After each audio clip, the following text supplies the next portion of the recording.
What a student now needs to do is come over to Learnify, log in, and just select the online course that he is taking. All of the relevant material would be available in front of him in a very structured manner. The second being customization. And this is one of the very important things and the basic reason for the large dropout rate from the online courses. The information needs to be customized according to the background of the student itself. For example, the way we do this is called knowledge maps. Depending upon the past experience of the student and the skill sets that he has, Learnify recommends the suggested reading for him. So it's different for different users. The other one is we have readings, we have sub-segments that basically limit the content to just 10 minutes. So the basic problem that we solve here is that students would no longer be browsing through the content, but actually reading through it within the time span of 10 minutes. So it's only the relevant information in a very structured way. The other thing that we recognized is peer-to-peer learning helps to get a peer-to-peer collaboration. So we have a social layer over the content that we provide to the students, and it is helping them to interact with each other and learn in a better way. The other side of things that we do is the content that we are providing to these students is being prepared by the publishers. So what is happening in this case is Learnify provides a revenue stream for these publishers to sell their ebooks. And this platform is also helping reduce the online piracy. There are a few certain external factors on which the success of Learnify depends. The impediments that we face are from online piracy and the low internet penetration. To compete with online piracy, we have a business model. Just like Spotify, and we are sure enough that this business model will help us compete against the online piracy. Talking about the low internet penetration rate, India is the third largest internet using country in the world. And even with that particular figure, over 1 billion people in India do not have access to internet. But to overcome this impediment, we see that government in India and all over the world are coming up with policies that are helping the internet penetration.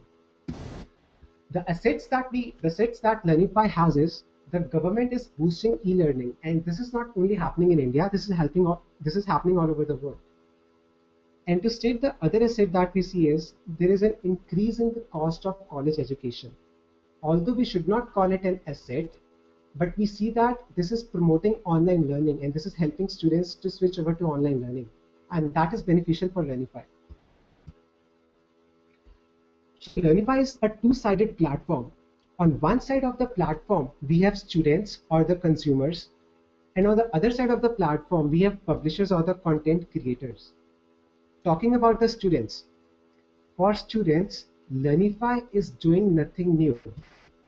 It's not changing their behavior. We are just providing an efficient and organized way for them to do what they have already been doing so far. So it's nothing change in their consumer behavior. It's basically an efficient way to do what they have already been doing before. In fact, Jason, who has been one of our beta users, he says that the reading resources that Learnify has been providing to him have been very beneficial for him. At present, we are looking at a market of 10 million students all over the world who are taking these online courses. And according to the Babson survey, 9 out of 10 students in the next 5 years would be taking at least one online course, and that's a great growth rate that we see in the future. The other side of Learnify helps publishers earn revenue, and we see that publishers are actually tracking massive open online courses for quite some time now. In fact, to state a case study, Coursera had listed one of the textbooks of MIT Press as their suggested reading, and MIT Press saw a large spike in their sale of that particular textbook. And to add on to this, Coursera also associated with one of our competitors, and that's Chegg. And Chegg is the leading ebook provider. So we see that there is a trend in these publishers to associate with the MOOCs, and that's because they see a revenue stream from these MOOCs. And our platform is basically going to help these publishers earn in a more better way and cater to a larger audience. And this, of course, will then help reduce the online piracy. We are following three key strategies in our case.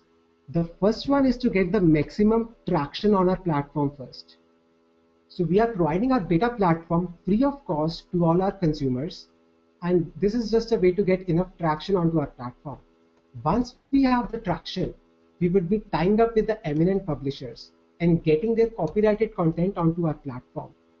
And once we have the content and the students who are consuming this content, we would go onto the online platforms who are offering the online courses and try to become their official partners.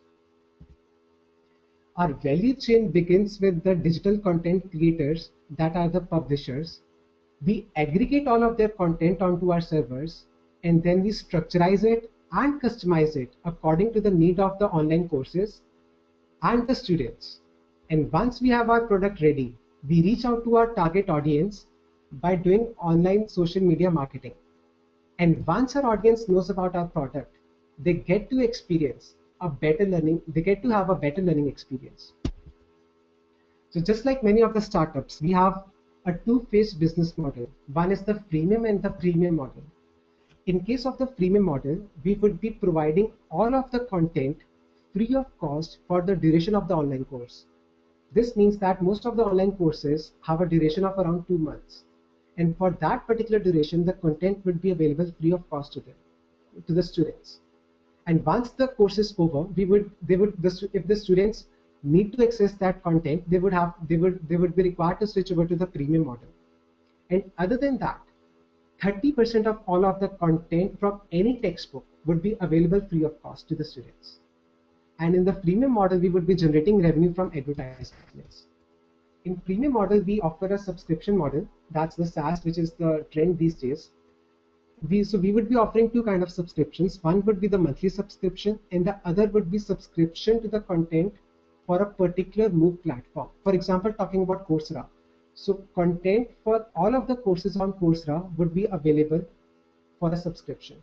And that would be the case with Udacity or many other Khan Academy or many other such platforms. And in the premium model, of course, we will be having no advertisements. So we do a 60-40 revenue sharing with the publishers. Because publishers are the content creators, they would be getting 60 to 70% of the revenue that Learnifi would be generating, and 30 to 40% of the share would be coming to Learnifi.